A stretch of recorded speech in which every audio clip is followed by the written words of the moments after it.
Hey guys, it's Ben with Roaming Shot here at our range in Slaughter, Louisiana. Thanks for tuning in to our podcast. This week we'll be talking about the popularity of the 1,000-yard shot and the big hoopla around it. So,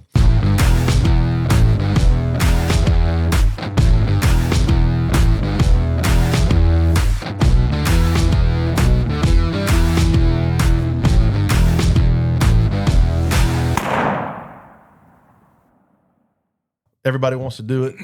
Everybody that comes out here, you know, they all say we'll be happy at 200 yards, and by the time they leave, they're shooting 1,000. They're pumped up. So it's intimidating, but it's not really difficult to do.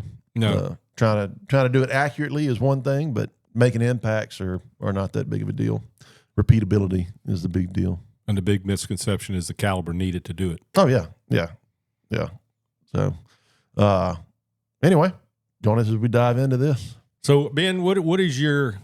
So if you had to put, I mean, there's so many factors that go into going obviously with a 1,000-yard gun, and you can think big caliber to go out there and have the impact. You think smaller caliber, and then you know to recoil management.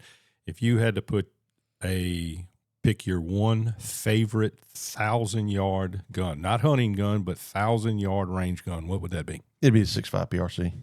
Yep. I think it's a good mixture between the 6.5 Creedmoor and the 7 PRC. It's we have the higher velocities, even though we're shooting the same projectile, but it cuts the wind. So out of all the guns that we have that we get to shoot, I get to shoot on the daily. We have the golf balls that hang up at the 1,000. Way more of my knockdowns have been done with the 6.5 PRC than any other caliber. I've done it with all the other ones, but I can almost point and click with the 6.5 PRC. So why? And I got my thoughts on that. What are the things that make the 6.5 PRC your gun? The ballistic coefficient that comes along with the 6.5 round, and then the speed. Other good thing is recoil management. Oh yeah, absolutely. You can stay on target. Yeah. At 1,000 yards. Now at 100 yards, it's going to knock you off. But the further out you get, the better it gets.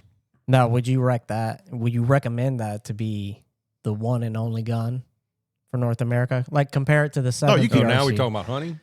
Yeah. Well, overall now, throw it back right? in. Yeah. Yeah, throw it back in hunting.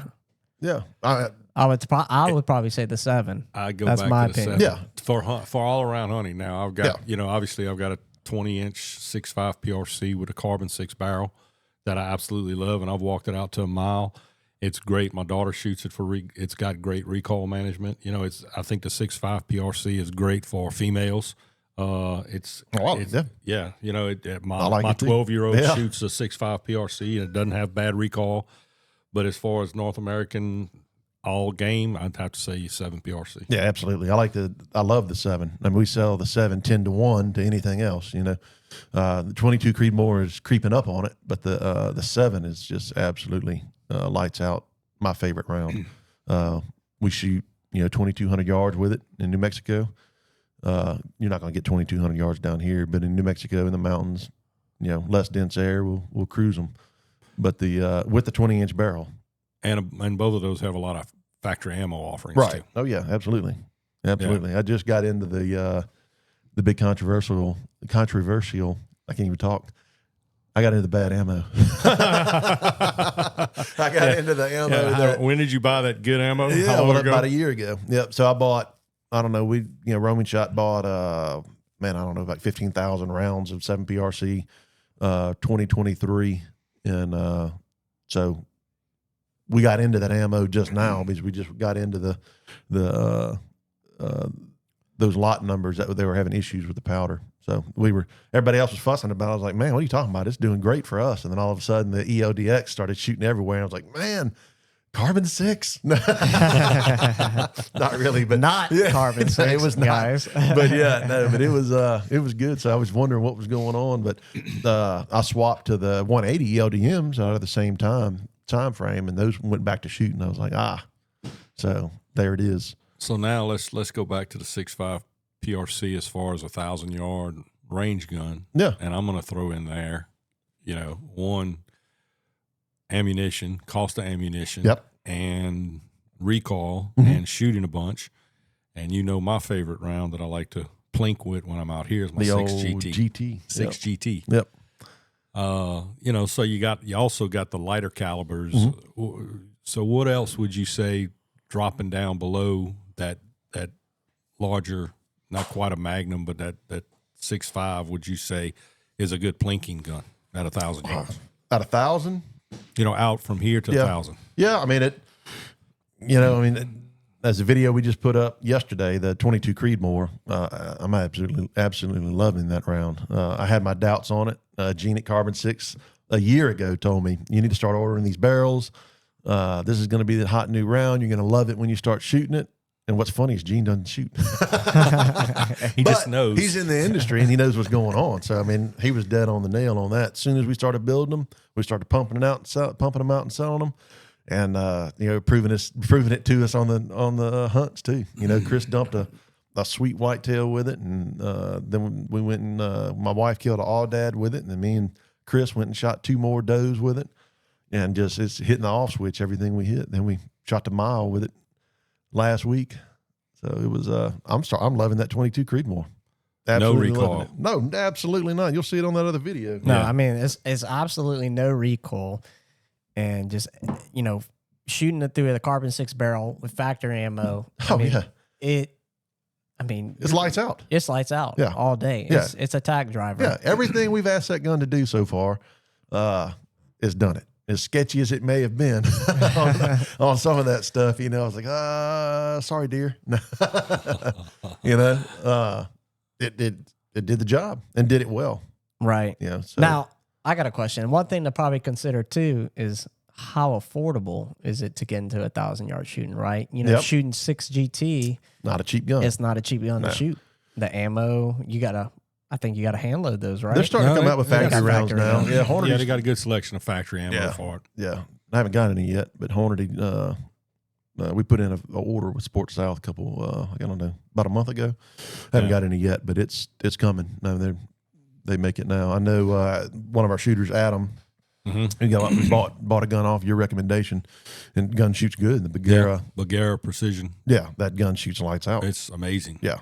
Yeah, we love the Bagheeras. We always tell people in our schools or classes, if you're not going to buy a custom rifle from us, don't you open that door. Go ahead and buy. Go ahead, Bilbo. Go ahead and buy a Bagheera. You know, start off with the Wilderness. You know, whatever your budget is, all those guns shoot, and they shoot well. They do the job really well. Yeah, and Bagheera. The good thing about Bagheera is they're starting to do barreled actions, and it's affordable. You can buy a little 1,000 yard plinking gun for pretty cost effective. You can pull a gun. You can pull a 6.5 off the shelf and go shoot it. Yep. You know, with the right optics and right ammunition. I mean, you're not going to go optics. Yeah. Oh, that's Here we go. That's a big one to discuss is optics, especially with these two. Yeah. Oh yeah. Yeah. We go back and forth. Fritz likes to buy everything on the market. I like to buy tried and true stuff. Yeah, I like to try. I'm not as versed, and I'm an idiot. I've got to teach myself and learn and learn the hard way. Yeah, I get it. I do the same thing. I did the same thing, but that's why we have the little school that we do now and all, is to help you avoid having to spend $50,000 a year on optics and all kind of other crap that's not needed. This is not recorded, right? My wife is not watching this. This is definitely not recorded. Yeah. Now we could say there is a lot of value when it comes to some of these alternative optics, right? Yeah, absolutely. It may not be the best glass, right? But it functions and it works. Oh, absolutely. You know, you got to Ben. Well, here we go. So Ben is you know, no doubt Ben Stirring is the pot. Yeah, Ben is a Night Force Trigicon. You know, subservient. Yeah, I don't mind Vortex. I like Vortex. And Vortex. Yeah. I think, you know, me learning what I've learned over the last. You know, I come from old hunting background where, you know, Leopold and second focal plane and not knowing first focal plane and the whole, you know, there's a recommendation why you need a first focal plane or second focal plane. And then, you know, you get into, when you start to dive into optics, you don't realize how many optics companies are out there. No, there's a pile of them. Yeah. You know, but when you really look at it, there's, you know, we could say there's some trash when you're comparing it to Night Force, but when you look at optics, there's a lot of people making a lot of good optics these days. I'm not saying there's and not. glass. And the bonus of having this range is we get to see everything.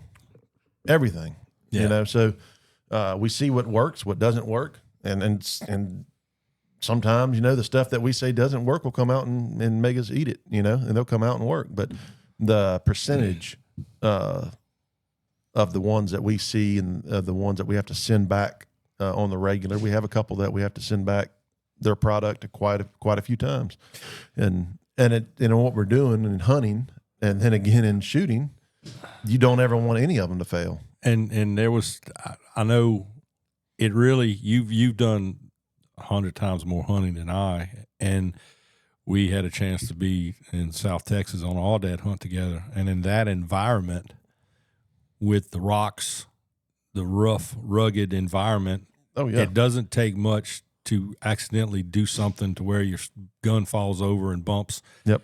And then you're spending all this money on this hunt. You're there, and you have the chance to shoot the animal that you're after. Yeah. And now it's in question. It's in the back of your mind, So, yeah. Spending that extra, if you're going to spend the money to go spend $3,000 to $6,000 on a hunt, what's another $500, $600, $700 on a optics that Night Force will take it and drive a hammer. You use it as a hammer to drive a tack and then put it back on the gun. That's the video we show in our class is their hype video. If you've never seen it, check it out. It's on YouTube. Just look up Night Force hype video, and it's amazing. And then it works. I've had my gun fall off my backpack. My fat butt hiking up the side of a mountain going in to move in on some elk, and get up there, I'm sucking wind trying to get that scope off, that rifle off my backpack. It slipped and smacked granite and pick it up and shoot and miss. I think starting in New Mexico, you remember we had the trailer and we had all the guns in the back of the trailer, right, to go on that hunt. And everything was banging around on the back of that trailer. The mile shoot. Prairie dog hunt. Right. Whenever we were And matter of fact, none of the Night Force lost zero. No, they were all dead on. All the other ones were having some type of reliability or some type of problems. No doubt. Yeah. Yep. Yeah, that was a good test because they were that trailer was leaving the ground like that. It was sketchy. And not all of them were in solid traveling packs. We didn't expect to go through all that, but yeah, it was interesting. But man, so Athlon's come about, and and old Fritz is going to buy everything on the market. They can get him with anything. No, I like Athlon. I mean, when I shot with Athlon and I was able to hit a golf ball and the glass with the Athlon, I shot a couple of my PRS matches with the Athlon. Mm-hmm. It's dialed. It's true. Athlon glass is good. Absolutely. Glass is good. So I didn't know anything about it, and you were like, well, you got to check out this Athlon Cronus. Yeah. You just put it on a 6GT. Yep. Yeah, just put it on a 6GT and smoked a golf ball out at 1,000. He's like, man, you got to come try it. You got to come try it. He's all pumped up. I think it's the first golf ball you got, wasn't it? Maybe. Yeah, I'm pretty sure it was. So he's might be the first or second. Probably second. Yeah. So, so I get in there and his golf ball is still swinging. So I take one shot down there and see where the impact is, and then sure enough, popped his golf ball too. It's okay. You did it to me too. Yeah. So I had to share one. And these are 1,000 yards. Ben has a tendency to not want to share the spotlight and just not give anybody any option to have any. You told me to come do it to themselves. They had 4 of the golf balls hanging. You did not specify. Always wants to outshine. Always. He shot my golf ball with my gun, my loads. But I did it before you, so you shot my golf ball. That's right. And they're all 1,000 yards. So I mean, there's some luck involved, y'all. Ben doesn't sleep at night whenever he knows somebody did something that he didn't do. Got to figure out how to do better the next time. That's a driving force, man.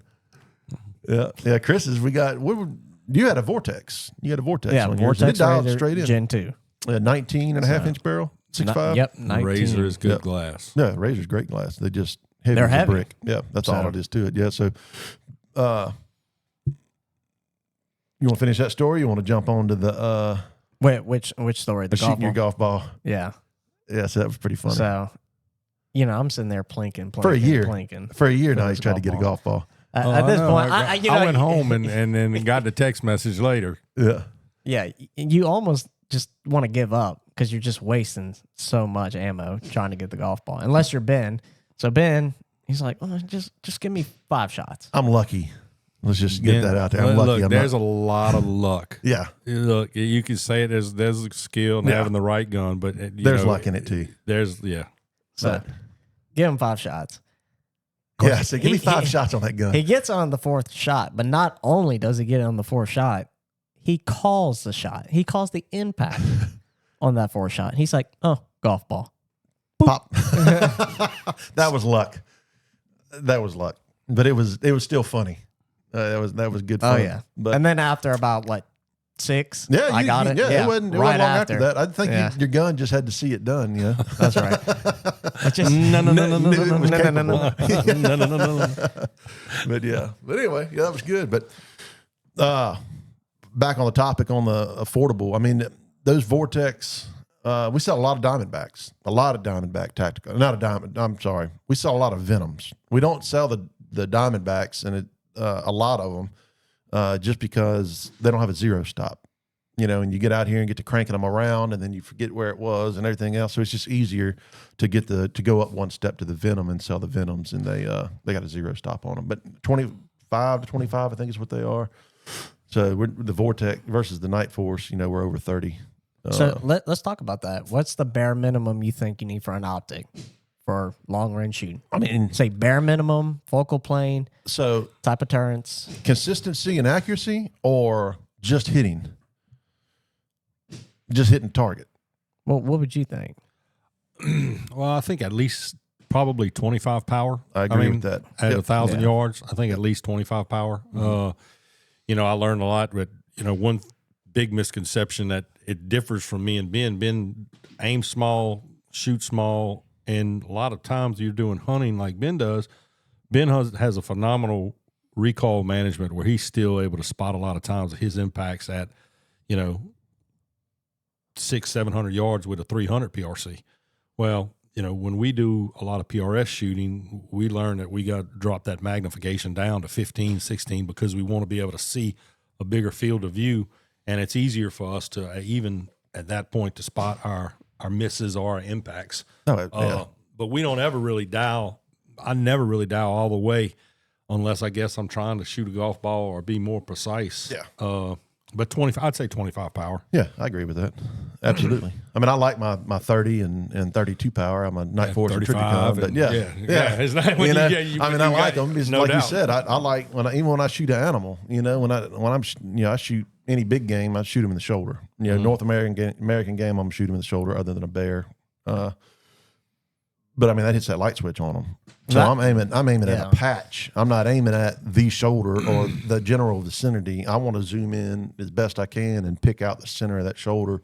I want to see hair and dump him, but we shot an elk, me and Chico with Ruttin and Struttin. Me and him went to Buena Vista, Colorado a couple of years ago, and they had a herd of elk right in the middle of a piece of forest, out of a piece of national forest land. It was a lease or something. I forgot what they had. But anyway, they were a half mile away. They were 836 yards is what we shot him at. And I didn't get past 18 on that. I just dialed. It was right after sunlight, sunrise, got in there, dialed in, and boom, dumped him. But I did hit him a little bit. I didn't hit him dead in the shoulder where I wanted. I hit him just slightly back. Most people would shoot behind the shoulder. That's what we were taught. But we were taught coming up right behind the shoulder, in that soft tissue area. Right. And, you don't get double lung them.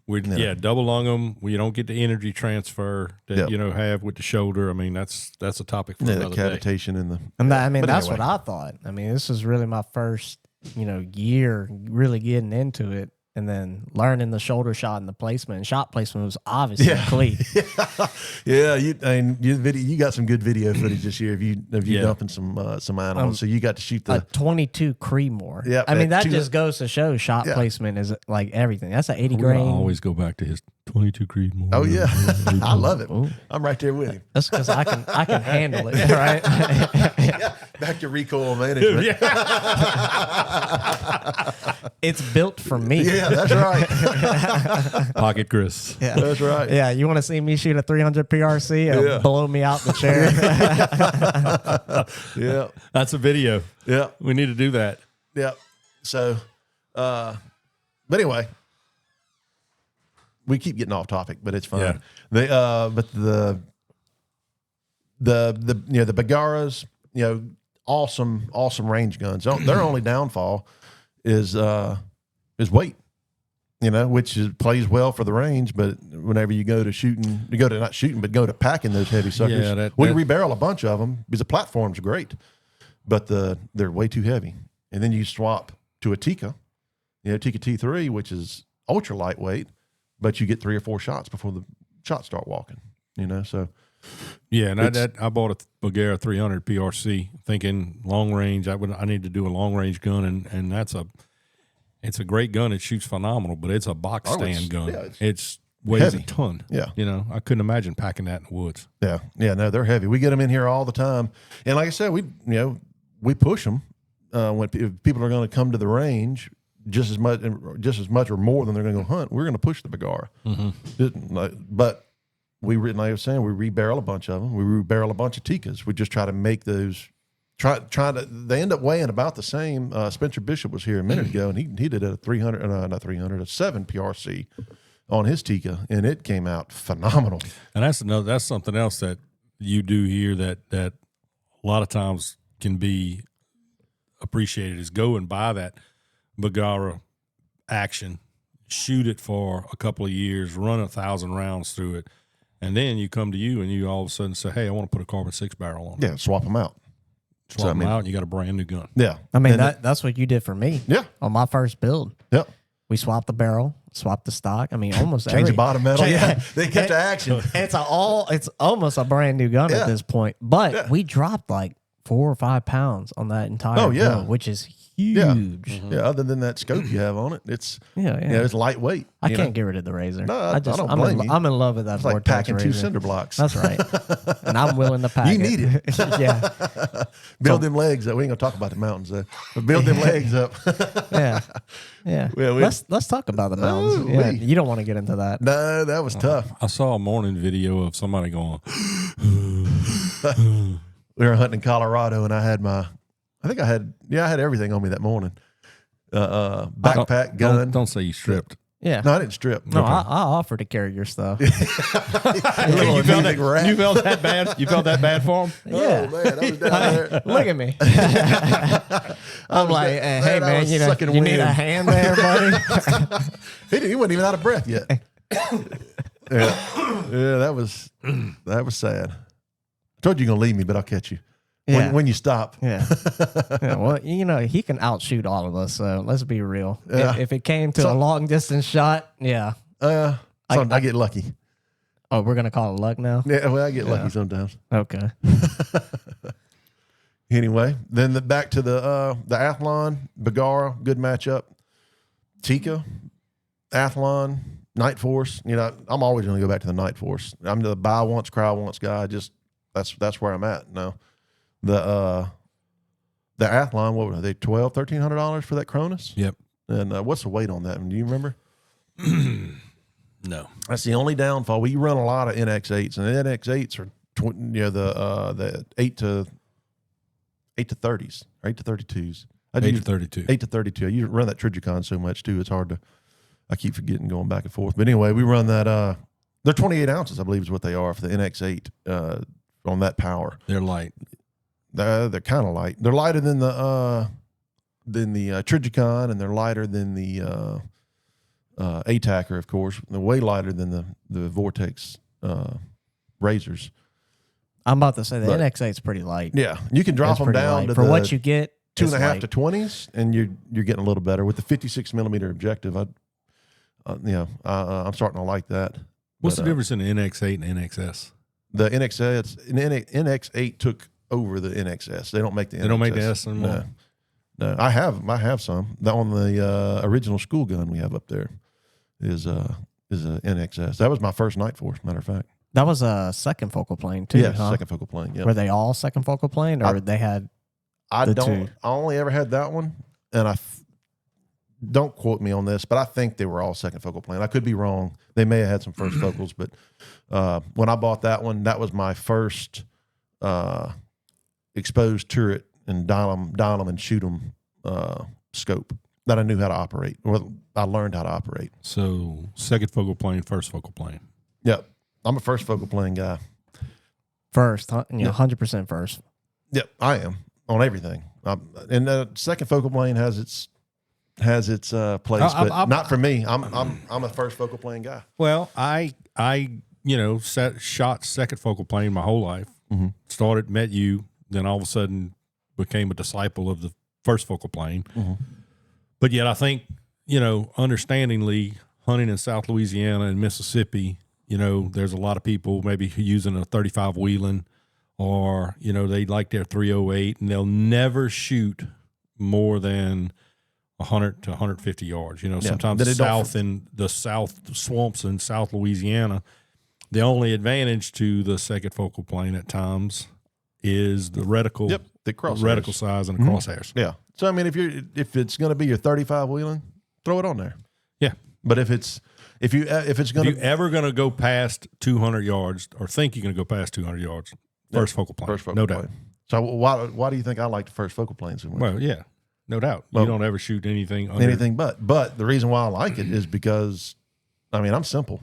You know what I mean? Oh, I know that. So if it's at it's always 1 minute, no matter the power. Always your stadia lines are always, there's no math involved. We've already seen. Infrared. You heard what I said.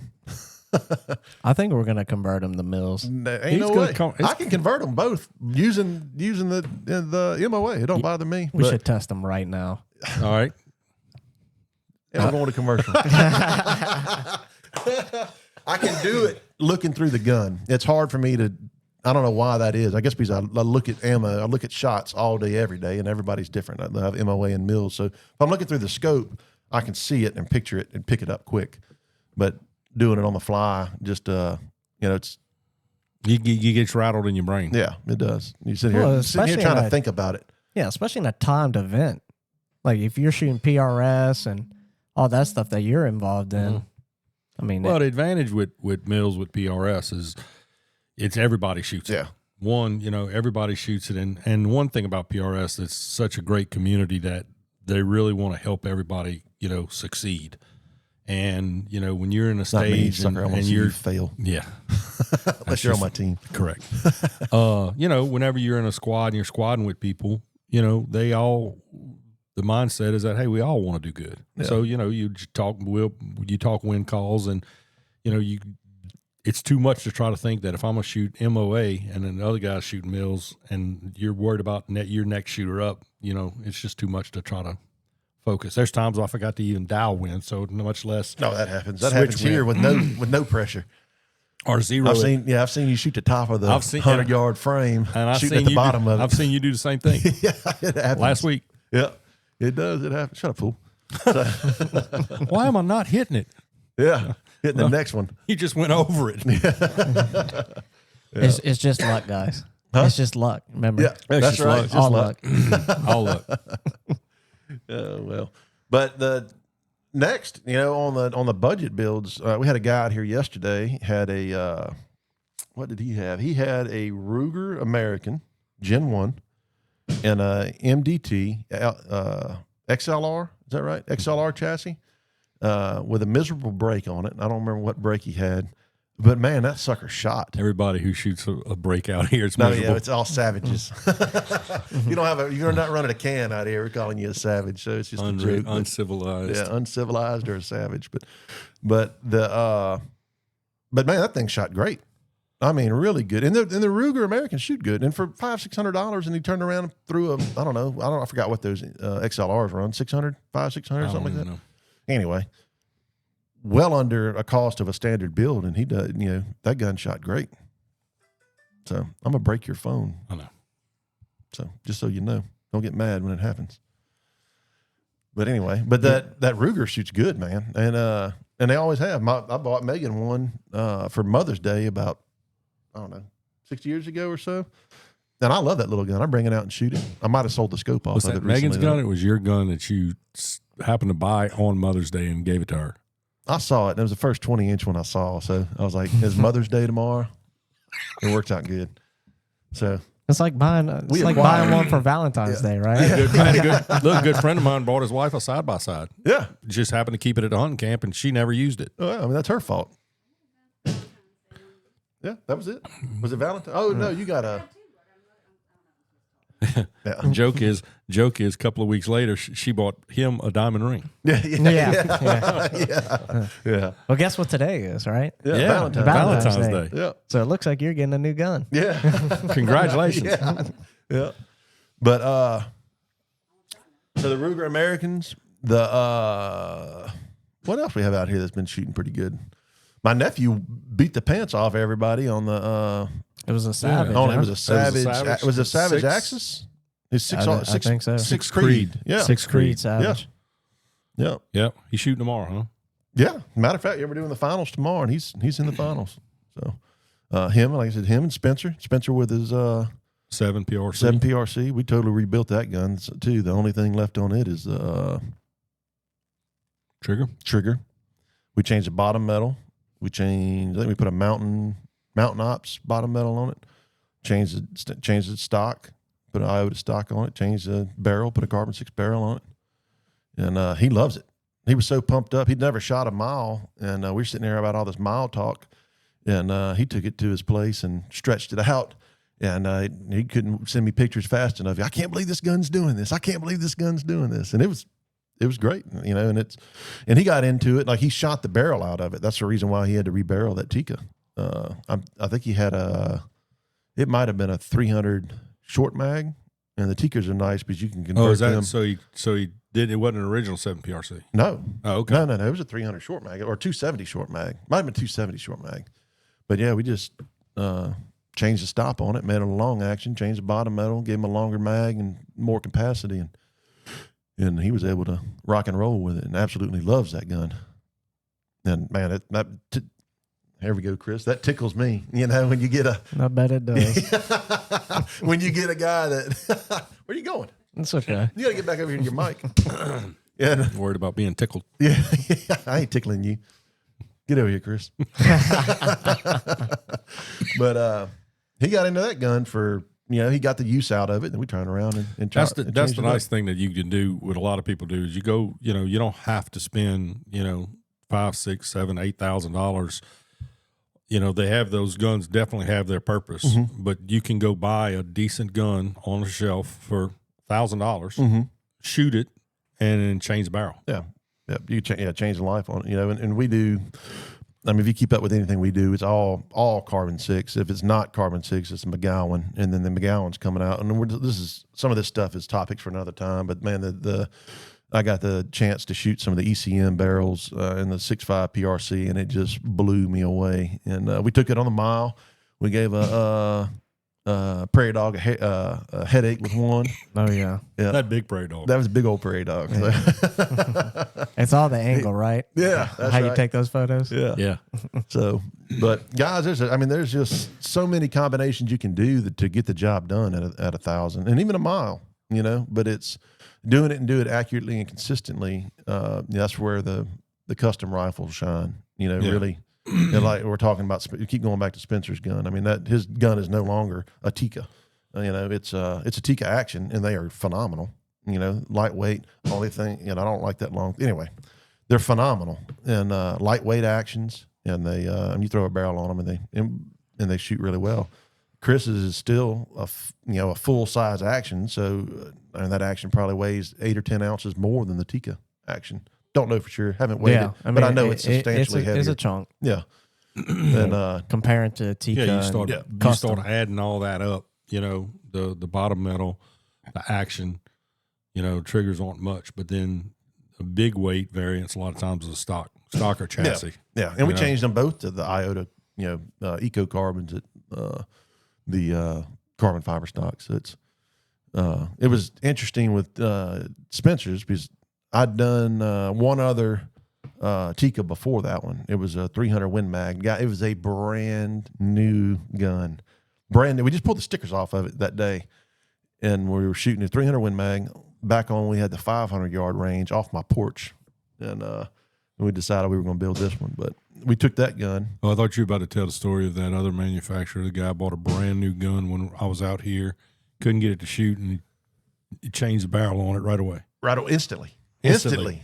Yeah, I put the first 40 rounds through that gun because this manufacturer wants you to put 50 through it.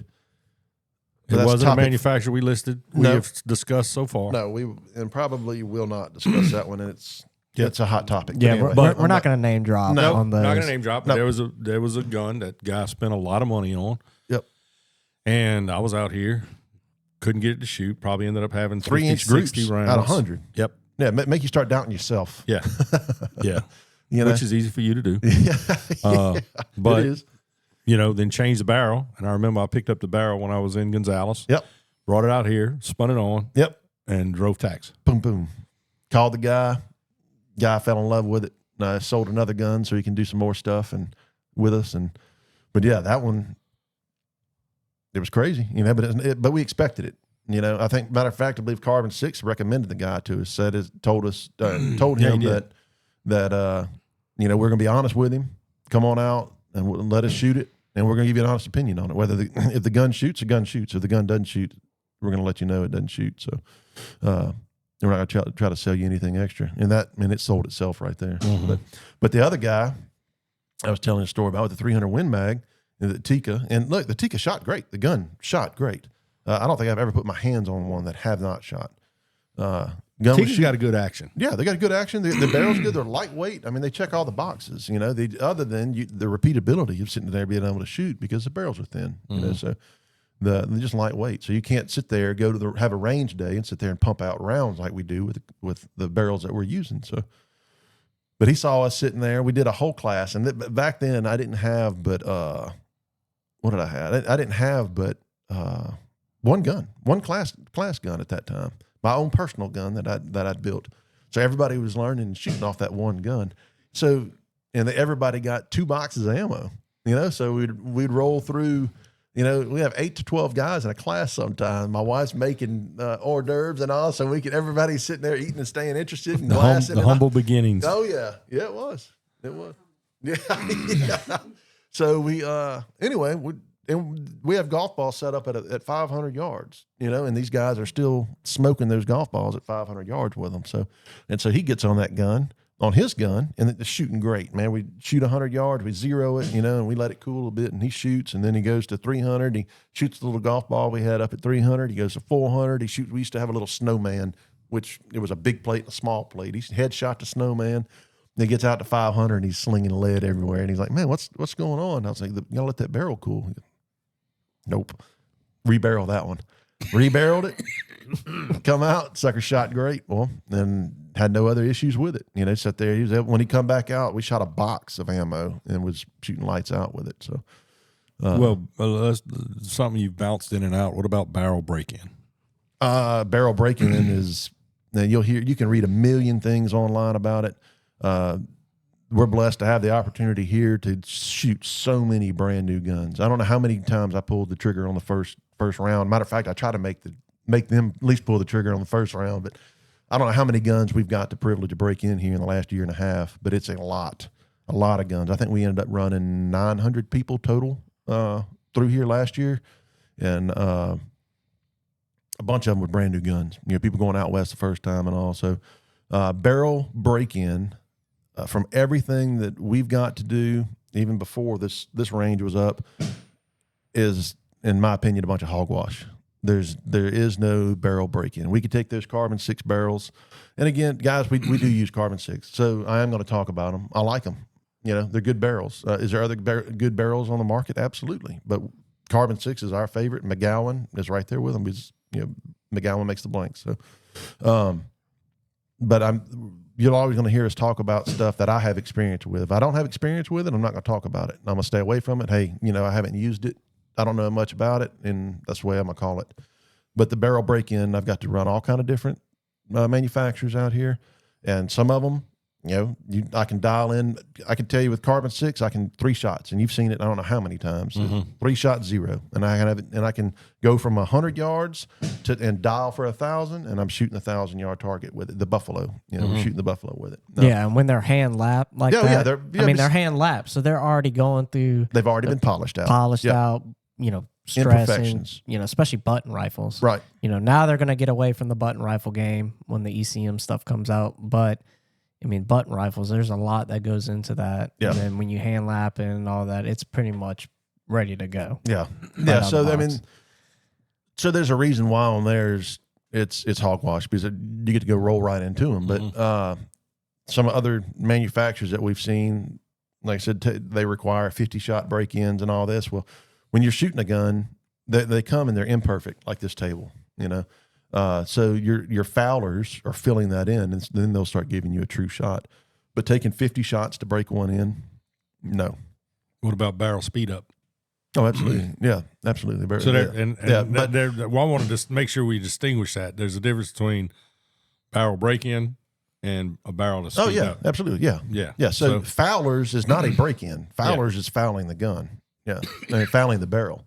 So just filling in those imperfections, and you start getting your true shot. So, we get people all the time that, man, I zeroed that gun at the hunting camp last week, and now for some reason it won't shoot. So, well, you cleaned it. Yeah. Don't clean it after you shoot it, and that happens time and time and time again. But they're going to speed up as you shoot them. Well, it's funny to think back at that. Every year, I've had guns, and a typical hunter who buys a 270 or a 308.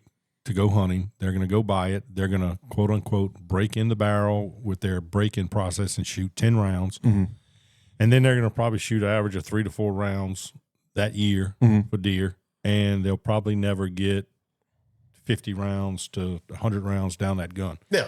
But it's funny that they'll maybe shoot it one year and they shoot it 3 or 4 or 5 or 6 or 7 times. And then the next year they say, oh, well, it's off. Yeah. Well, they hadn't decided, and could be the process that the barrel sped up. Yeah.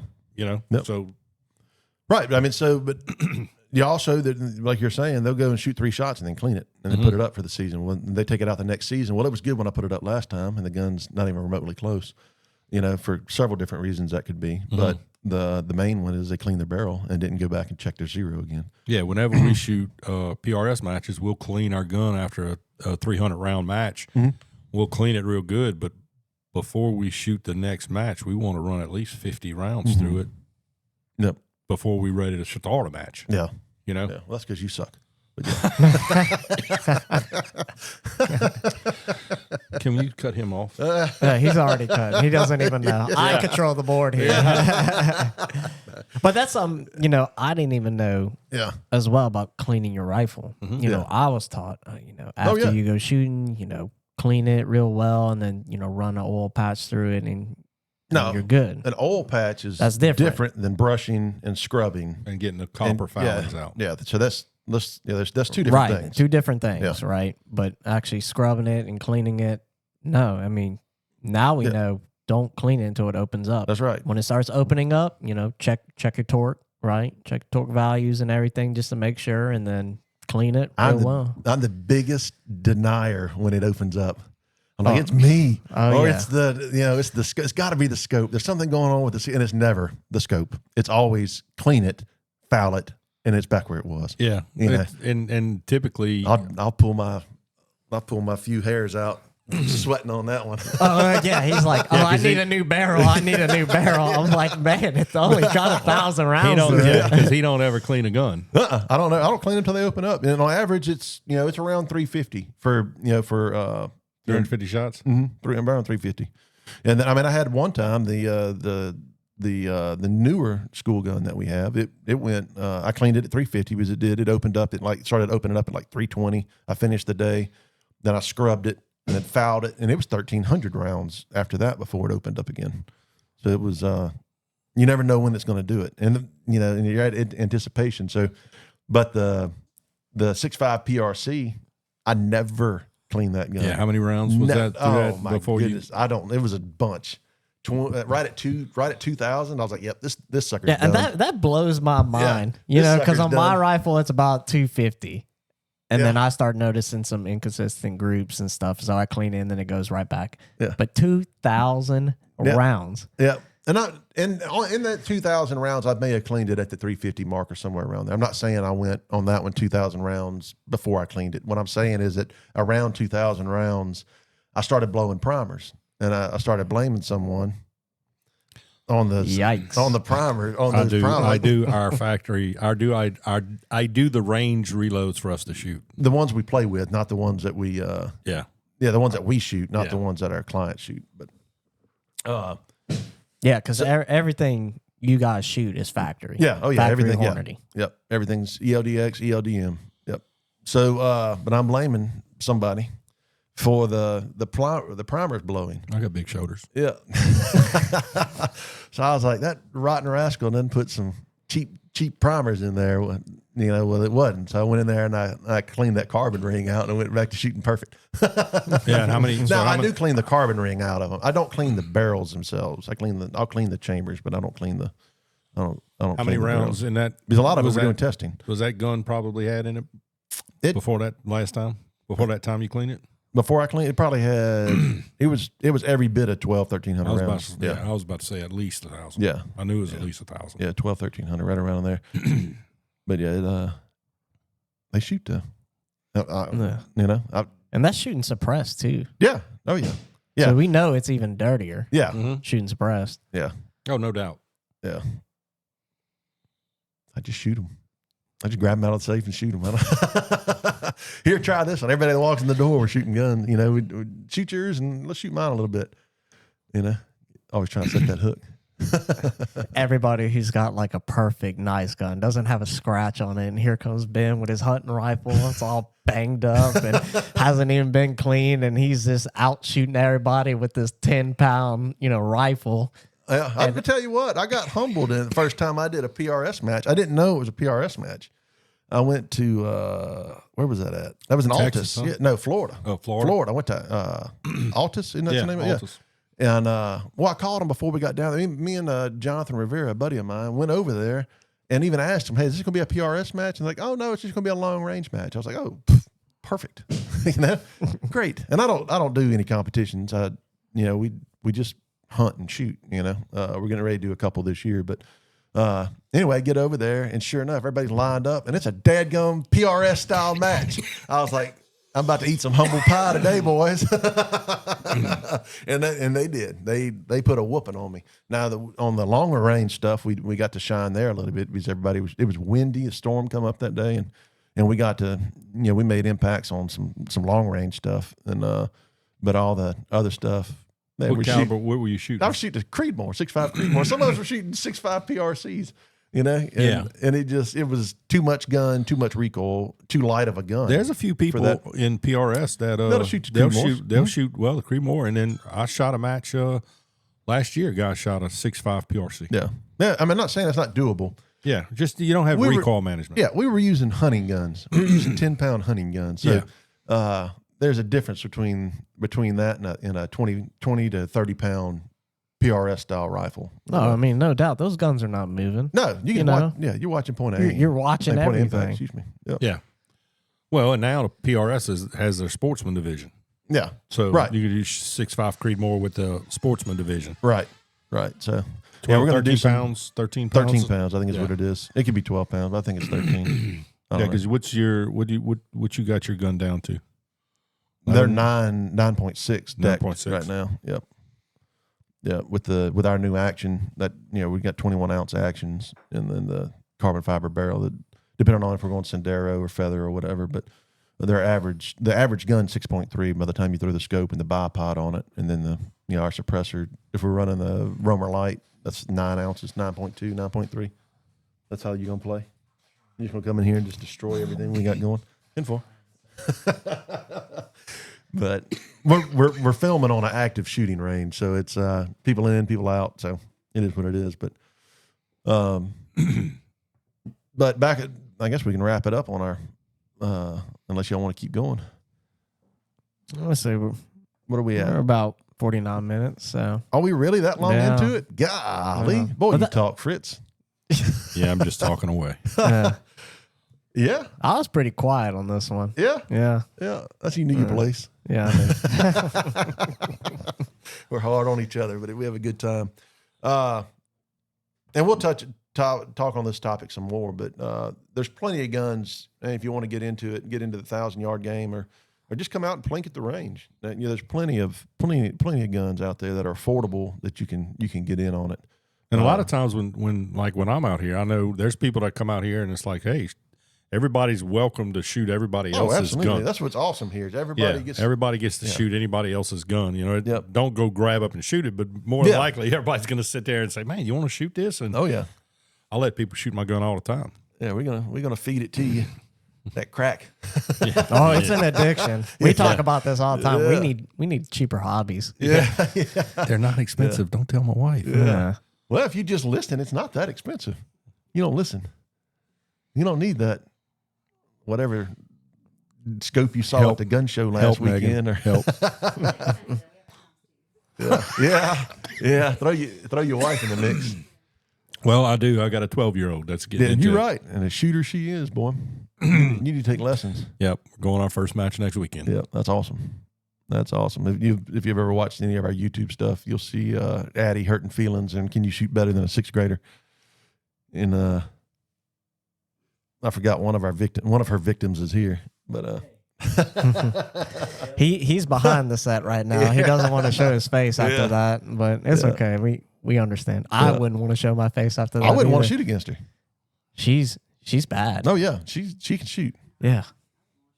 Yeah, she shoots good. Yeah, she shoots. But anyway, guys, you can always reach out to us. Give us a call, 225-888-4245.